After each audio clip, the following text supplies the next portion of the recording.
Remik says, just passing by to say hello. Thank you for that. Click on like before you leave. And Mark says, Mehran, with your knowledge and expertise, if you came out of a 5-year relationship today, could you move on instantly, or would you allow some time to grieve? Grieve for what? Face the fact. Grieve is when my dad passed away. That's when I grieved.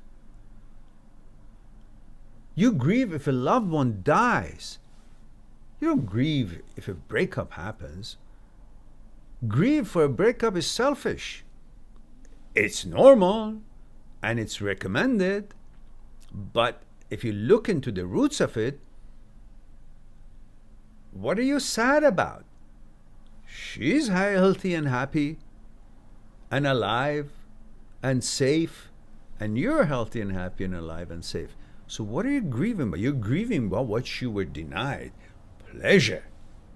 So in other words, you're actually being pushed by your desire that is now being weaved from its goodie, and it wants you to grieve because you cannot be a good servant and fulfill desire with the pleasure that it wants and demands.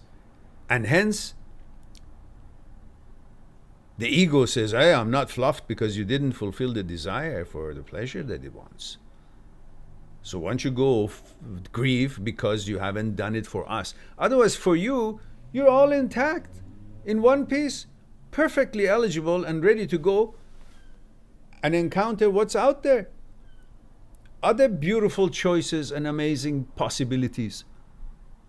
If you need to handle something, you gotta handle the desire wants pleasure and the ego wants to be fluffed. These two.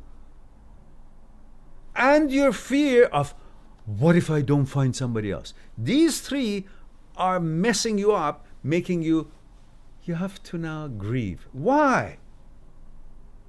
Why? Grieve for what? Her, she's happy and gone away. You're healthy and capable of finding another.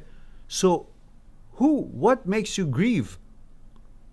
What has been deprived is your desire from pleasure and your ego from being fluffed, and the fear is trying to still it in you that, oh, you may not find another. It's all bullshit. You're perfectly in healthy and balanced position, and snap out of it and say, all right, that's going to be tough. It's like I've been having the greatest food for a while that I could find, while there were many other greatest ones, but that was, to my level, that's all I could find. But it was great, and now I have to eat another food. So I'm going to be sad that I won't have what I'm used to. But that's all. That's the extent of it. Nothing else. Nobody's going to die because she's not with you, and nobody's going to get sick. Only your brain can manipulate you by making you think that something amazing has been changed in the world. Nothing has. The sun will come up, the rain will come too, and everything else is the same. You just got to change your thinking, change your mood, change your thoughts, change your emotions, change your thoughts, and move on. That's it.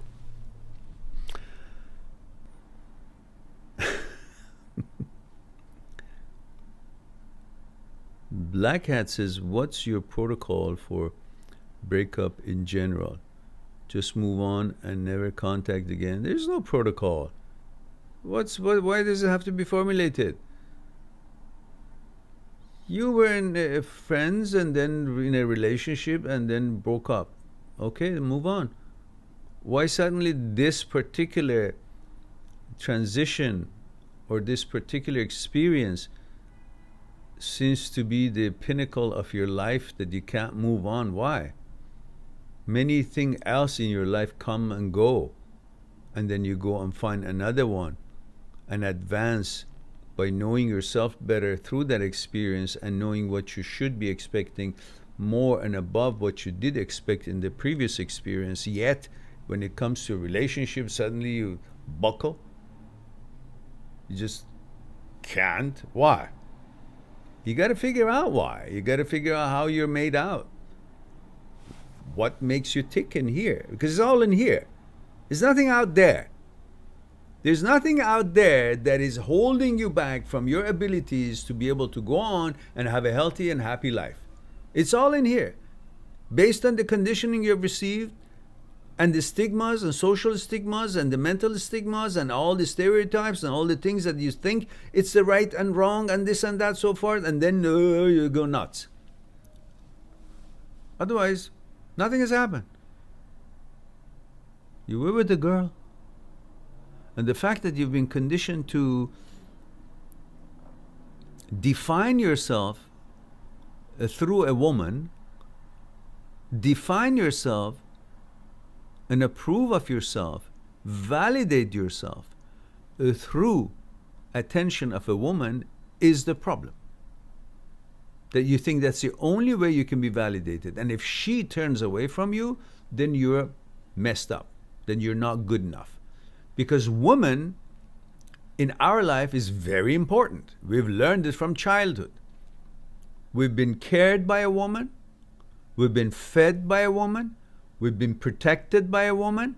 We've been taught by a woman. Most teachers are women. Your mother fed you. Your mother protected you. Your mother cared for you. Your mother gave you birth. The warmth, the sadness that you were growing up, your mother was there. The teachers, mostly in elementary school, all women. And if you're a heterosexual male, naturally you've been programmed and your genes were set as a heterosexual male to love women, to be gravitating towards women, to appreciate, enjoy, gravitate, desire, pursue woman for procreation. That's your gene. You can't do anything about it. It's there. Hacked in the stone. Forever it's going to be the way you were born. So you have been both by experience and by genetics and in your genes and your gender have been tuned into loving woman and the importance of woman in your life. And hence you're programmed that your verification and your affirmation also comes from, and it's important to come from, among other things that happens in life, from a woman. So when it breaks up, it hits you beyond the levels that you know it should hit you. It hits you as if the concept of woman's love and attention and affirmation, as you have been conditioned and promoted and encouraged, is just left you. It's not true. It's only one woman that has left you, not the concept of love, not the concept of importance of and warmth and attention and care of a woman. That hasn't left you. Only one woman left you. But the problem is that many of you think that because a girlfriend has left you, an entirety of the whole idea of woman affirming you or paying attention to has left you. It's not true. It's just a temporary and with this woman only. And thank God there's so many millions and billions of other women around. And hey, nothing is changed by one woman leaving you. Everything else is the same and intact.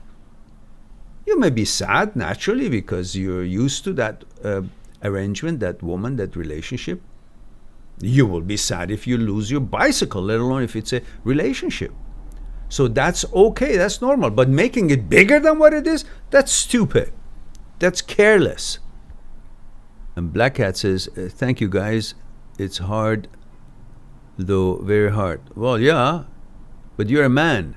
You're designed to grapple with hard situations. You're a man. You can take it. You're designed to be tough. And you know what? It's a chicken and the egg. And this sort of thing makes you tough. So, come on now. Move on. Life has not gone to an end. It's only you who feel that way. Nobody else feels that way, that she's that important. Look, only you, because of your desiring, makes her feel that important. Otherwise, Nobody else in the world is harmed or affected. So really her presence itself is not doing anything beyond ordinary to the world. It is your desire that makes you think that she's extraordinary. Right? Makes sense? It should.